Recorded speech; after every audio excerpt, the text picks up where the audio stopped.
بیعت یا سر یہی تقاضا تھا یزید کا، خالی تو کوئی بھی سوال ہی نہیں گیا۔ بیعت نہ کی حسین نے، سر دے دیا اسے، اس در سے تو یزید بھی خالی نہیں گیا۔ السلام علیکم ورحمۃ اللہ وبرکاتہ۔ فرزند رسول امام حسن مجتبی علیہ السلام کی ولادت کے 1 سال بعد 3 شعبان 4 ہجری کو امام حسین علیہ السلام کو پروردگار عالم نے اس کائنات میں بھیجا۔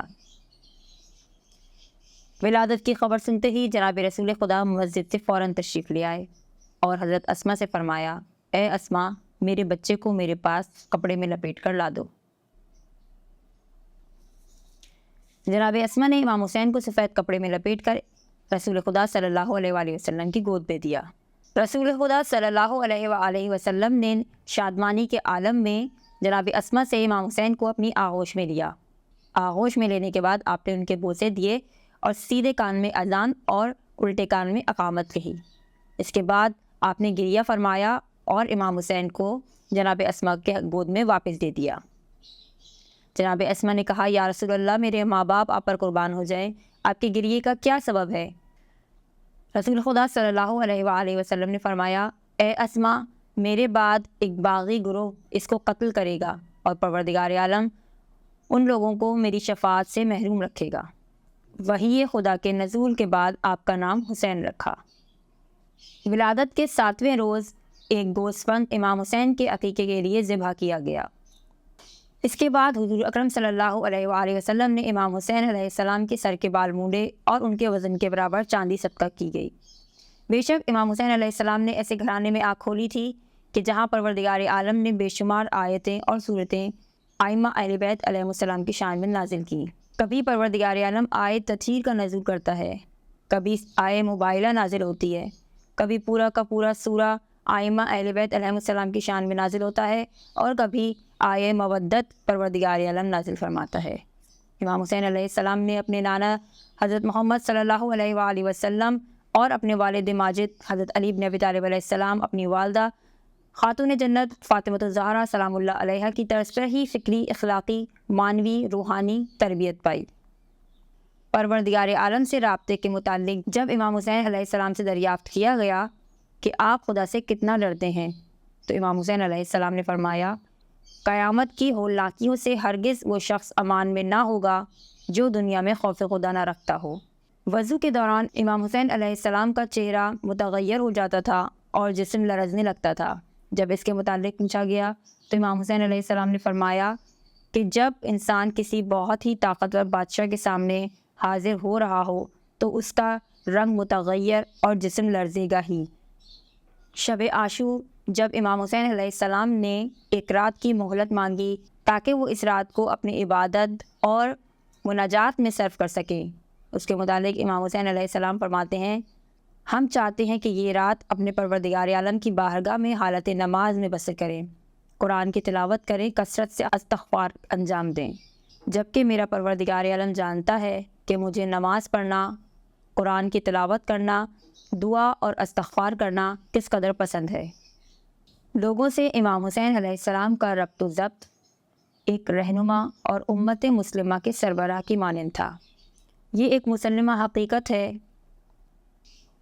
کہ ائمہ طاہرین کے امت کے ساتھ ربط و ضبط اور کیفیت اور نوعیت کا تعین مکتب اسلام اس دور کے حالات اور شرائط کے لحاظ سے کرتا تھا۔ اسی کے زیر سایہ ائمہ اہل بیت علیہ السلام راہ و روش کا تعین کرتے تھے۔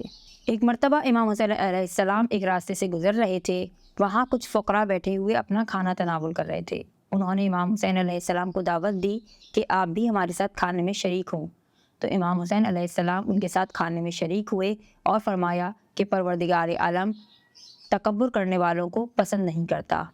پھر آپ نے کھانا تناول کرنے کے بعد ان سے درخواست کی کہ اب میں نے آپ کی دعوت قبول کر لی ہے، لہٰذا آپ بھی میری دعوت قبول کریے اور میرے ساتھ میرے گھر میں چل کے کھانا تناول کیجیے۔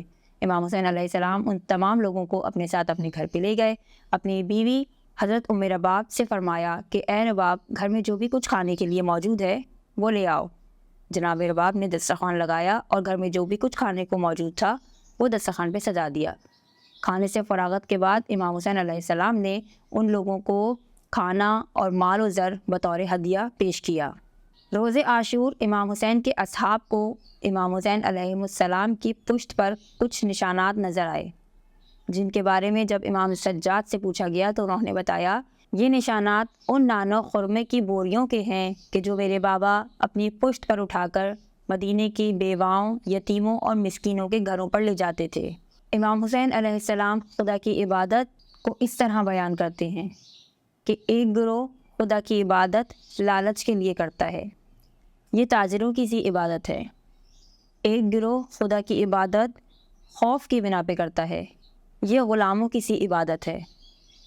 مگر ایک گروہ ایسا ہے جو خدا کی عبادت اس لیے کرتا ہے کہ خدا لائق عبادت ہے، اور یہی آزاد لوگوں کی عبادت ہے جس کو خدا پسند کرتا ہے، اور یہی بہترین عبادت ہے۔